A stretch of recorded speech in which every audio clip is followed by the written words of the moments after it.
नमस्कार दोस्तों, आप सभी का स्वागत करता हूं एग्रीकल्चर नॉलेज स्कूल के यूट्यूब चैनल में। आज मैं गेहूं के खेत में खड़ा हूं। वीट बहुत महत्वपूर्ण फसल है हमारे मालवा निमाड़ की, या देखें तो हम लगभग भारत के प्रत्येक क्षेत्र में गेहूं की खेती होती है, चाहे यह नॉर्थ एरिया हो, ईस्ट एरिया हो, सेंट्रल जोन हो, हर जगह आपको गेहूं की खेती मिलेगी। और गेहूं की अच्छे उत्पादन के लिए सबसे ज़रूरी हो जाता है खरपतवार का नियंत्रण। मैं अक्सर ये देखता हूँ कि आधुनिक खेती में, जैसे आधुनिक खेती बढ़ती जा रही है, तो आधुनिक खेती में खर्चा भी बढ़ता जा रहा है, लेबर कम होते जा रहे हैं। इसको देखते हुए हमें खरपतवारों का नियंत्रण गेहूं में सही समय पे और सही दवाई से करना होता है। इसलिए हमें ये समझना होगा कि कौन सी दवाई है और कौन सी वो अवस्था है जहाँ पर हमें खरपतवार नाशी का उपयोग करना चाहिए, और कौन कौन से ऐसे खरपतवार है जिन्हें वो दवाई मारती है और वो दवाई कौन सी यूज़ करनी चाहिए। तो आज हम देखते हैं कौन कौन स्पेशली आपको 3 से 4 या 5 खरपतवार अपने को देखने को मिलते हैं जब हम पहला पानी देते हैं। पहला पानी हम कब देते हैं? CRI स्टेज पे 21 दिन पर। 21 दिन के बाद से लगभग हमको पोस्ट इमरजेंस हर्बिसाइड, या कहें कि हम उगना चालू होते हैं हमारे बीज गेहूं का, तो हमको कौन कौन से खरपतवार मिलेंगे।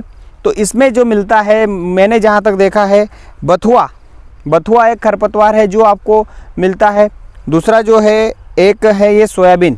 जब खरीफ की फसल होती है, खरीफ की फसल जब हम लगा लेते हैं और उसको कटाने के बाद कुछ बीज पड़ जाते हैं, क्योंकि सोयाबीन में सेटरिंग होती है, तो सोयाबीन वाले खेत में जब हम गेहूं लगा रहे होते हैं तो वहाँ पर अपने को सोयाबीन मिलता है। एक बथुआ होता है। दूसरा जो है कि गाजर घास भी आपको मिलेगी।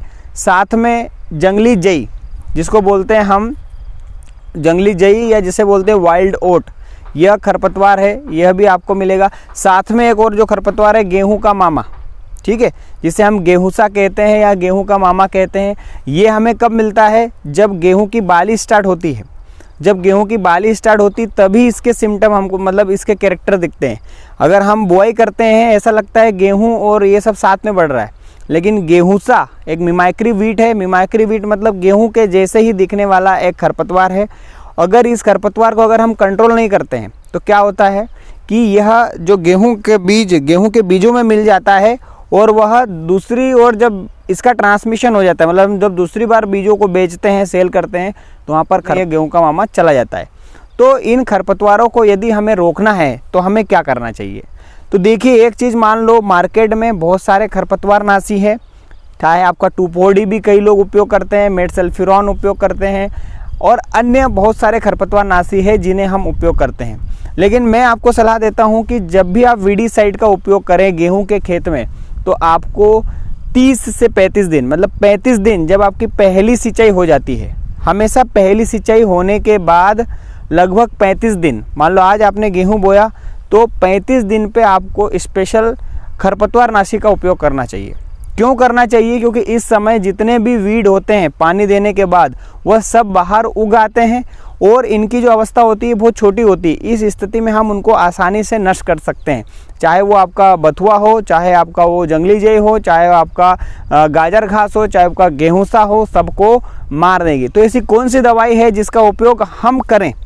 मार्केट में बहुत सारी दवाई है, लेकिन मैं आपको एक दवाई इंट्रोड्यूस कराने जा रहा हूँ। इस दवाई को आपको, इसका नाम जो है, इसका जो केमिकल नेम है वो है क्लोडिनाफॉप प्रोपाइजाइल 15% प्लस मेटसल्फ्यूरॉन मिथाइल 1%।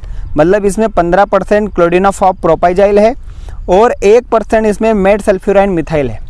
यह जो UPL कंपनी की है, इसका नाम वेस्टा है। मैं इसका प्रचार नहीं कर रहा हूँ, अन्य कोई कंपनियों के नाम से भी ये केमिकल आपको मिल जाएगा। इस केमिकल को आपको याद रखना है, उसका नाम है क्लोडिनाफॉप प्रोपाइजाइल 15% प्लस मेटसल्फ्यूरॉन मिथाइल 1%।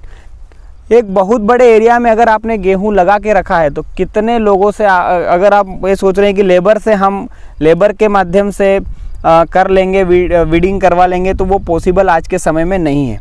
क्यों? क्योंकि लेबर कॉस्ट बहुत अधिक बढ़ गया है, इसलिए हमें इस दवाई का उपयोग करना चाहिए। तो इस दवाई का उपयोग केवल एक ही बार करना है, आपको केवल एक बार करना है, और ये कब करना है? 35 दिन पर। जब 35 दिन की फसल हो जाए तब आपको इसका स्प्रे करना है।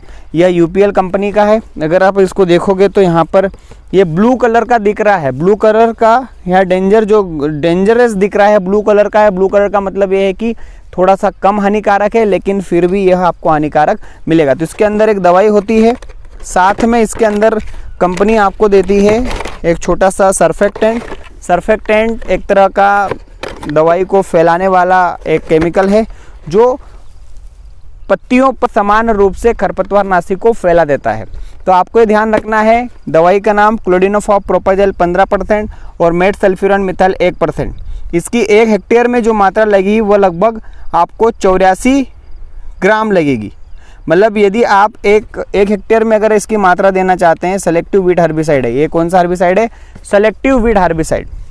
सेलेक्टिव वीड हर्बिसाइड का मतलब क्या है कि ये चौड़ी पत्ती के जितने भी खरपतवार होंगे और साथ में गेहूं का मामा, उन सबको मार देगा। सेलेक्टिव मतलब एक स्पेसिफिक, जैसे गेहूं को छोड़कर ये सबको मार देगा, सीधी बात है। मतलब गेहूं को छोड़कर ये सबको मार देगा। तो यही हो जाता है हमारा वेस्टा, जिसे क्लोडिनोफॉस प्रोपाजल और मेटसल्फ्यूरन है। तो इस तरह से आपको गेहूं का खरपतवार नियंत्रण करना है। और अगर आप 35 दिन पे कर देते हो तो डेफिनेटली आपका उपज बढ़ेगी, क्योंकि अगर वीड ज़्यादा बड़े हो गए और गेहूं कम रहा, मतलब गेहूं छोटा रहा, वीड बड़े हो गए, तो नुकसान होगा, एक दूसरे में कंपटीशन हो जाएगा। आपका जितने फर्टिलाइज़र दिया है, जितने भी आपने ग्रोथ रेगुलेटर्स दिए हैं, वो कहीं ना कहीं इन दोनों में कंपटीशन होगा। तो आपका उत्पादन खरपतवार नाशी से अधिक उत्पादन प्राप्त कर सकते हैं। तो इस वीडियो में बस इतना ही। आप सभी का धन्यवाद मुझे देखने के लिए। जरूर लाइक करें, शेयर करें और सब्सक्राइब करें मेरे वीडियोस को, और मुझे पसंद करने के लिए आप सभी को धन्यवाद। जय किसान।